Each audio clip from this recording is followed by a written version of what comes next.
Assalomu alaykum, hurmatli tomoshabinlar. Bugun men sizlarga juda muhim masalani tushuntirib beraman. 20 avgustdan pensiyalar yana oshirilishi, ya'ni yil davomida ikkinchi indeksatsiya bo'lishi ehtimoli va bu jarayon pensionerlar, nogironligi bo'lgan fuqarolar, boquvchisini yo'qotgan oilalar hamda ijtimoiy nafaqa oluvchilar uchun nimani anglatadi? Bu ma'lumot har bir oilaga tegishli, chunki deyarli har bir xonadonda pensioner ota-ona, bobo buvi yoki nafaqa oluvchi yaqin inson bor. Men bu mavzuni oddiy tilda raqamlar bilan real hayotdagi misollar orqali tushuntiraman. Videoni oxirigacha ko'ring, chunki ayrim nozik jihatlar bor. Kimning pensiyasi avtomatik oshadi? Kim hujjat topshirish kerak? Kim kutgandan kamroq olishi mumkin? Qaysi holatda qayta hisob kitob talab qilish kerak? Kanalga hoziroq obuna bo'ling, videoga like bosing. Chunki bunday ma'lumotlarni vaqtida bilish ko'p oilalar uchun pulini, vaqtini va asabini tejaydi. Avvalo, indeksatsiya nima ekanini aniq tushunib olaylik. Pensiya oshirilishi deganda ko'pchilik shunchaki davlat pul qo'shib beradi deb o'ylaydi. Aslida bu jarayon narx-navoning o'sishi, inflyatsiya, aholining xarid qobiliyati pasayib ketmasligi va eng zarur xarajatlar qoplanishi uchun qilinadigan qayta hisob kitobdir. Masalan, non, go'sht, dori-darmon, kommunal to'lovlar, transport, tibbiy xizmat narxi oshsa, pensionerning avvalgi pensiyasi bilan yashashi qiyinlashadi. Shuning uchun davlat vaqti bilan pensiya va nafaqalarni indeksatsiya qiladi. Oldin ko'pincha pensiya yiliga bir marta oshirilardi. Fuqarolar yil boshida yoki bahor oylarida oshirilgan pensiyani olib, keyingi oshirishni uzoq kutardi. Lekin oxirgi yillarda iqtisodiy sharoit tez o'zgarayotgani sababli yil davomida qo'shimcha indeksatsiya masalasi dolzarb bo'lib qoldi. Ayniqsa, yoz oylarida narxlar, dori-darmon xarajatlari, kommunal to'lovlarga tayyorgarlik, kuz-qish mavsumiga jamg'arma qilish kabi masalalar pensionerlar uchun juda sezilarli bo'ladi. Endi 1 avgustdan pensiya yana oshiriladi degan gap nimani anglatadi? Bu shuni bildiradiki, amaldagi pensiya miqdorlari qayta ko'rib chiqilishi, bazaviy hisoblash miqdorlari yoki eng kam pensiya, yoshga doir pensiya, nogironlik pensiyasi, boquvchisini yo'qotganlik pensiyasi va ayrim ijtimoiy nafaqalar oshirilishi mumkin. Lekin men ekspert sifatida doim bitta narsani ta'kidlayman. Aniq foiz, aniq summa va qamrov rasmiy qaror bilan belgilanadi. Shuning uchun har bir kishi mishmishdan emas, rasmiy manbalardan foydalanish kerak. Pensiya tizimida o'zgarish bo'lsa, u faqat bitta toifadagi odamga ta'sir qilmaydi. Birinchi navbatda yoshga doir pensiya oluvchilar ta'sirini sezadi. Ikkinchi navbatda nogironlik pensiyasi oluvchilar, boquvchisini yo'qotgan oilalar, bolakdan nogironligi bo'lgan shaxslar, mehnat staji yetarli bo'lmagan ijtimoiy nafaqa oluvchilar, shuningdek ayrim ustamalar oladigan fuqarolar ham bu jarayonga bog'liq bo'ladi. Masalan, bir pensioner oyiga 20 million 200 ming so'm pensiya olayotgan bo'lsa, indeksatsiya 10% bo'ldi deylik. Bunda uning pensiyasi nazariy jihatdan 120 ming so'mga oshib 1 million 320 ming so'mga yetishi mumkin. Lekin hamma holatda ham hisob kitob shunchaki foiz qo'shish bilan tugamaydi. Chunki pensiyaning tarkibi bor. Asosiy pensiya, ish staji uchun qo'shimcha ustamalar, imtiyozli to'lovlar, minimal kafolatlar, ayrim kompensatsiyalar. Ba'zi hollarda oshish barcha tarkibiy qismlarga emas, faqat belgilangan qismga nisbatan qo'llanishi mumkin. Yana bir misol, bir ayol 30 yil mehnat qilgan, lekin maoshi past bo'lgan davrlarda ishlagan. U hozir 960 ming so'm pensiya olayotgan bo'lishi mumkin. Agar eng kam pensiya miqdori oshirilsa, u ayolning pensiyasi ham yangi minimal chegaraga moslashtiriladi. Bu yerda foizdan ko'ra minimal kafolat muhim rol o'ynaydi. Aksincha, boshqa bir pensioner yuqori ish haqi bilan uzoq yillar ishlagan bo'lsa, uning pensiyasi bazaviy miqdorlar va individual hisob-kitobga qarab boshqacha oshadi. Men birinchi navbatda pensiya va nafaqani yagona daromad manbai sifatida olayotgan oilalarga tayyor turishni maslahat beraman. Agar sizning oilangizda pensionerning pensiyasi orqali dori-darmon, ijara, oziq-ovqat yoki bolalar xarajatlari qoplanayotgan bo'lsa, indeksatsiya miqdorini oldindan tushunib olish muhim. Chunki qo'shimcha pul kelishi bilan uni to'g'ri rejalashtirish kerak. Avval qarz, keyin dori, keyin zarur oziq-ovqat. So'ngra boshqa xarajatlar. Ikkinchi toifa, pensiyaga yangi chiqqanlar. Yaqinda pensiyaga chiqqan odamlar ko'pincha mening pensiyam ham o'shadimi yoki faqat eski pensionerlarniki o'shadimi deb so'raydi. Odatda pensiya tizimida amalda pensiya olayotgan fuqarolarning to'lovlari yangi miqdorlarga moslashtiriladi.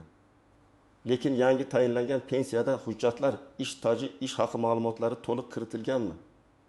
Shuni alohida tekshirish kerak. Chunki boshlang'ich hisob noto'g'ri bo'lsa, indeksatsiya ham noto'g'ri bazadan hisoblanadi. Uchinchi toifa nogironlik pensiyasi yoki nafaqasi oluvchilar. Bu yerda guruh. Tibbiy mehnat ekspert komissiyasi xulosasi, nogironlik muddati, parvarishga muhtojlik, qo'shimcha ustamalar kabi omillar bor. Masalan, birinchi guruh nogironligi bo'lgan shaxsning to'lovi ikkinchi yoki uchinchi guruhnikidan farq qiladi. Agar indeksatsiya umumiy bo'lsa, hamma toifaga ta'sir qilishi mumkin, lekin aniq miqdor toifaga qarab farqlanadi. 4-toifa. O'quvchisini yo'qotgan oilalar. Bu holatda bitta marhum o'quvchining mehnat staji va oiladagi mehnatga layoqatsiz a'zolar soni hisobga olinadi. Masalan, bir oilada 2 nafar voyaga yetmagan farzand bo'lsa, to'lov miqdori boshqa oilaga nisbatan boshqacha bo'ladi. Indeksatsiya bo'lganda har bir oluvchining ulushi yoki umumiy tayinlangan miqdor qayta ko'rib chiqiladi. Agar siz pensiyani bank kartangiz orqali olayotgan bo'lsangiz, hujjatlaringiz to'liq bo'lsa, yashash manzilingiz va shaxsiy ma'lumotlaringiz pensiya jamg'armasi bazasida to'g'ri turgan bo'lsa, ko'p hollarda oshirilgan miqdor avtomatik hisoblanadi. Ya'ni har bir pensioner alohida ariza yozib, navbatda turishi shart bo'lmasligi mumkin. Lekin bu umuman tekshirmasam ham bo'ladi degani emas. Men har doim to'lov tushgan kuni kartadagi kirim summasini SMS xabarni yoki bank ilovasidagi ma'lumotni tekshirishni maslahat beraman. Agar siz pensiyani naqd pul shaklida pochta orqali olayotgan bo'lsangiz, to'lov jadvali bo'yicha biroz farq bo'lishi mumkin. Masalan, kimdir oyning 5 kuni oladi, kimdir 15 kuni, kimdir 25 kuni. Indeksatsiya 1 avgustdan kuchga kirsa ham, pul sizning odatiy to'lov kuningizda keladi. Ba'zan yangi miqdor hisobga olinib, farq keyingi to'lovda qo'shib berilishi ham mumkin. Shuning uchun qo'shnim oldi, men olmadim. Demak, menga oshmadi deb darrov xulosa qilish noto'g'ri. Birinchi misol. Toshkent viloyatida yashovchi 68 yoshli otaxon 1 million 500 ming so'm pensiya oladi. Uning xarajatlari oyga taxminan shunday: 400 ming so'm dori, 500 ming so'm oziq-ovqat, 200 ming so'm kommunal to'lov, 100 ming so'm transport, qolgan qismi uy ro'zg'orga ketadi. Agar pensiya 10% ga oshsa, u 1,5 ming so'm qo'shimcha oladi. Bu juda katta boylik emas. Lekin bir oyga qon bosimi dorisi, ko'z tomchisi yoki kommunal to'lovning bir qismi uchun yetadi. Demak, indeksatsiya oddiy hayotda aniq yengillik beradi. Ikkinchi misol. Samarqandda yashovchi ona boquvchisini yo'qotganlik pensiyasini 2 farzandi uchun oladi. Umumiy to'lov 1 million 1 ming so'm bo'lsa, indeksatsiya natijasida 1,20 ming so'm atrofida qo'shimcha bo'lishi mumkin. Bu pul maktab formasi, daftar qalam, yo'l haqi yoki oziq-ovqat uchun sarflanadi. Lekin bu ona albatta bolalarning hujjatlari, tug'ilganlik guvohnomalari o'qish joyidan ma'lumotma kerak bo'lsa, o'z vaqtida yangilab turish kerak. Ayniqsa, farzand 18 yoshga yaqinlashgan bo'lsa, to'lov davom etishi shartlari alohida tekshiriladi. Uchinchi misol. Farg'onada yashovchi pensioner ayol pensiyasini plastik kartaga oladi. U 1 avgustdan oshadi degan xabarni eshitib, 2 avgust kuni bankka boradi va nega pulim tushmadi deb xavotir qiladi. Aslida uning to'lov kuni oyning 10-kuni. Bunday holatda pul 10-kuni yangi miqdorda tushishi mumkin. Agar tizimda qayta hisob-kitob kechiksa, farq keyingi oy qo'shilishi ehtimoli bor. Shuning uchun to'lov sanasini bilish juda muhim. 4-misol. Bir fuqaro 2024 yilda pensiyaga chiqqan, lekin avvalgi ish joylaridan biri bo'yicha ish staji hujjati bazaga kiritilmagan. U hozir 900 ming so'm atrofida pensiya olyapti. Indeksatsiya bo'lsa ham, uning pensiyasi noto'g'ri past bazadan oshadi. Agar u arxivdan ish staji ma'lumotnomasini olib, pensiya jamg'armasiga topshirsa, pensiya qayta hisoblanishi mumkin. Bu holatda indeksatsiyadan ko'ra hujjatni to'g'rilash ko'proq foyda berishi mumkin. Endi eng muhim nozik joylarga o'tamiz. Birinchi noziklik, hamma oshirish bir xil summa degani emas. Ba'zi odamlar hammaniki 200 ming so'mga oshadi deb o'ylaydi. Aslida kimningdir pensiyasi 800 ming so'mga, kimningdir 1,5 ming so'mga, kimningdir 300 ming so'mga oshishi mumkin. Bu uning amaldagi pensiyasi, staji, ish haqi koeffitsiyenti, pensiya turi va qo'shimcha ustamalariga bog'liq. Ikkinchi noziklik, eng kam pensiya va o'rtacha pensiya boshqacha tushunchalar.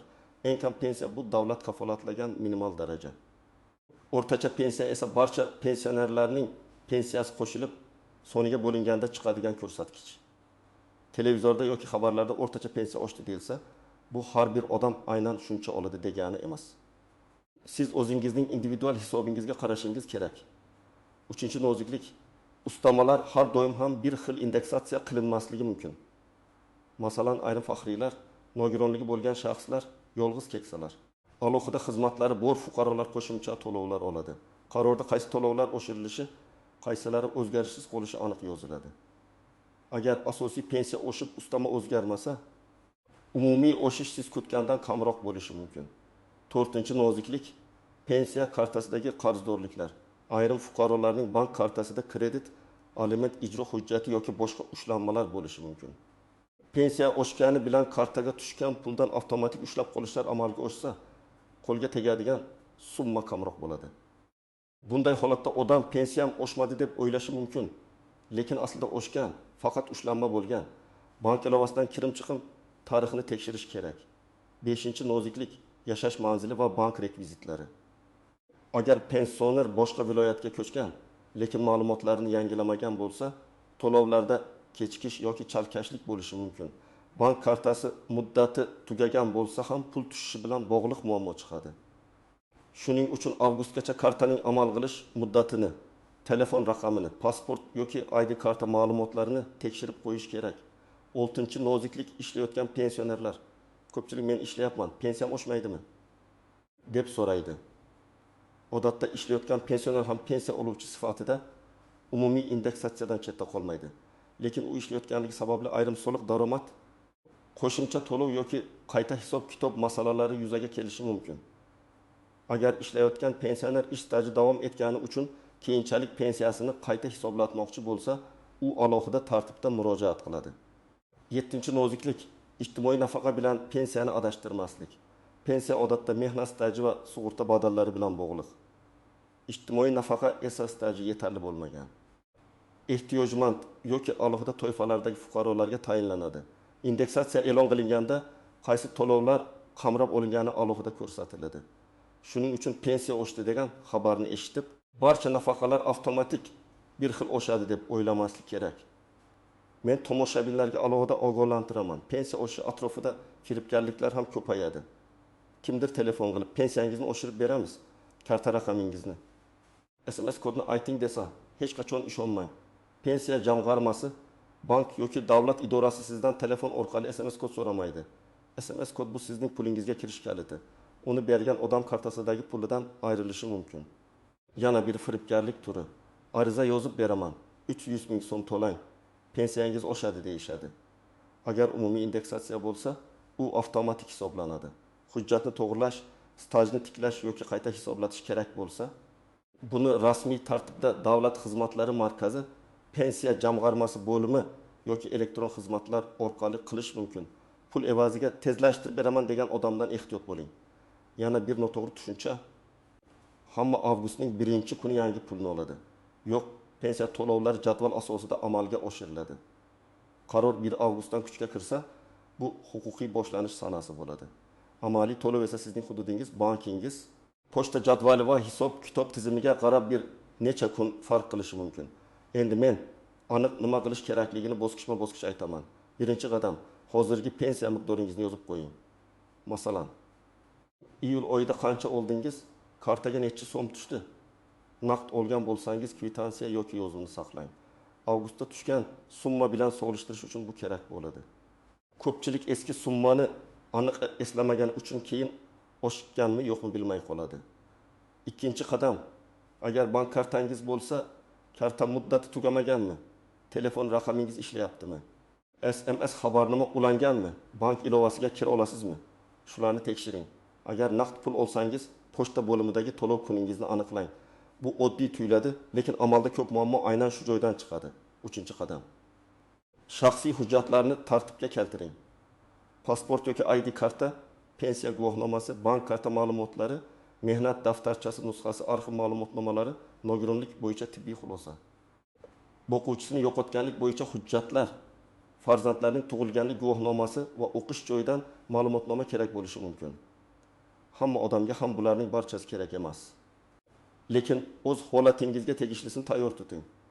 4-qadam, agar avgust to'lovida oshish ko'rinmasa, Darrov vahima qilmang. Avval to'lov sanangizni kuting. Keyin bank ilovasi kirimni tekshiring.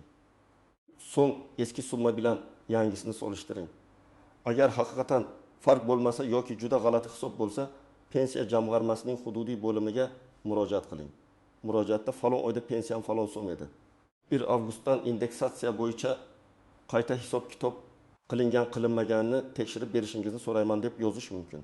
5-qadam, murojaatni og'zaki qoldirib ketmang. Iloji bo'lsa, yozma murojaat qiling yoki elektron murojaat yuboring. Shunda sizda murojaat raqami, sana va javob olish huquqi bo'ladi. Og'zaki so'rasangiz, keyin keling deyishlari mumkin. Yozma murojaat esa rasmiy ko'rib chiqiladi. 6-qadam. Ish staji va ish haqi ma'lumotlarini tekshiring. Ayniqsa Sovet davrida ishlagan, korxonasi yopilgan, arxivga topshirilgan, mehnat daftarchasi yozuvlari noaniq bo'lgan fuqarolar uchun bu muhim. Birgina 5 yillik staj yoki yuqoriroq ish haqi ma'lumotnomasi pensiya miqdoriga ta'sir qilishi mumkin. Agar hujjat topilsa, qayta hisob-kitob so'rashga asos paydo bo'ladi. 7-qadam, oila a'zolari pensionerlarga yordam bersin. Keksalar ko'pincha bank ilovasini ishlatmaydi. SMS'ni o'qishda qiynaladi. Hujjat yig'ishga kuchi yetmaydi. Farzandlar, nevaralar, yaqin qarindoshlar ularning kartasi muddatini, pensiya tushgan summani, rasmiy xabarlarni tekshirib tursin. Lekin bu yordam ishonch asosida bo'lishi kerak. Pensionerning kartasini nazoratsiz olib qo'yish yoki uning roziligisiz pul ishlatish mutlaqo noto'g'ri. Agar pensiya miqdori bo'yicha savolingiz bo'lsa, birinchi manba pensiya jamg'armasining hududiy bo'limi, u yerda sizning shaxsiy pensiya ishingiz bo'yicha ma'lumot bor. Ikkinchi manba davlat xizmatlari markazi bo'lishi mumkin. U yer orqali ayrim ma'lumotnomalar, murojaatlar va xizmatlar rasmiy tartibda amalga oshiriladi. Uchinchi manba elektron hukumat xizmatlari. Agar siz yoki farzandingiz internetdan foydalana olsa, ayrim ma'lumotlarni onlayn tekshirish mumkin. Murojaat qilganda quyidagilarni aytish kerak. Ism, familiyangiz, JSHI raqamingiz, yashash manzilingiz, pensiya turi, hozirgi pensiya miqdori, qaysi oy bo'yicha savol tug'ilgani, nimani tekshirtirmoqchi ekaningiz. Masalan, men yoshga doir pensiya olaman. Iyul oyida 1 million 40 ming so'm oldim. Avgust oyida indeksatsiya bo'yicha pensiyam qayta hisoblanganmi? Asosiy pensiya va ustamalar miqdori qanday shakllanganini tushuntirib berishingizni so'rayman. Ana shunday aniq yozilsa, javob ham aniqroq bo'ladi. Agar nogironlik pensiyasi bo'yicha murojaat qilsangiz, nogironlik guruhi muddati, tibbiy xulosa sanasi, parvarish bo'yicha holatni ko'rsating.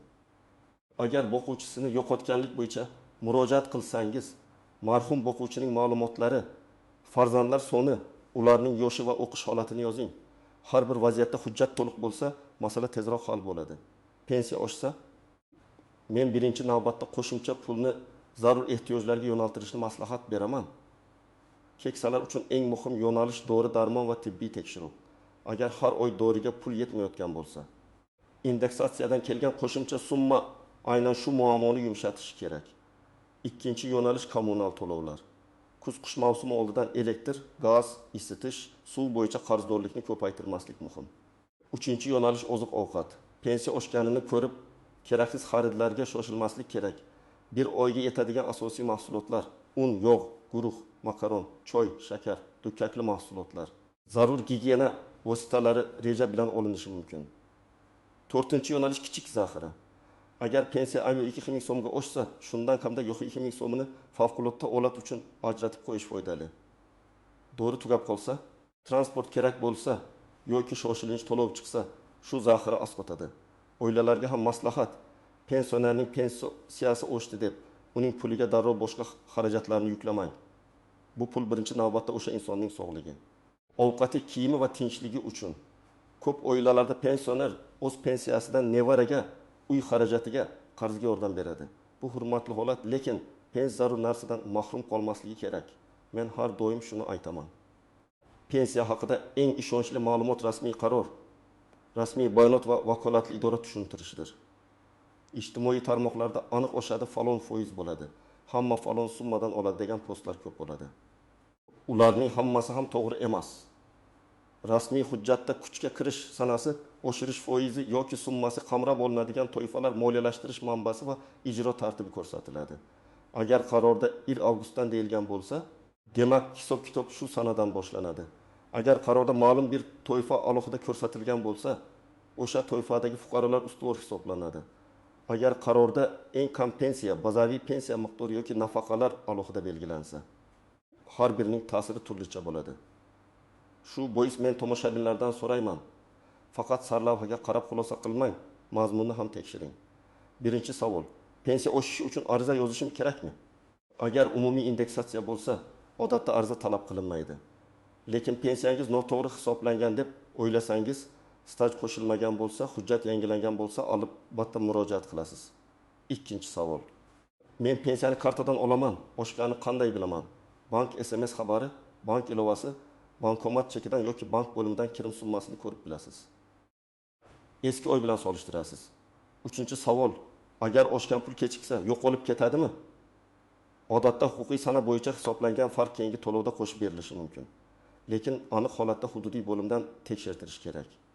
To'rtinchi savol: nafaqa oluvchilarga ham tegadimi? Bu qarorda qaysi to'lovlar ko'rsatilganiga bog'liq. Pensiya, ijtimoiy nafaqa, kompensatsiya va ustamalar alohida tushunchalar. Shuning uchun o'z to'lov turini aniq biling. Beshinchi savol: men ishlayman, pensionerman.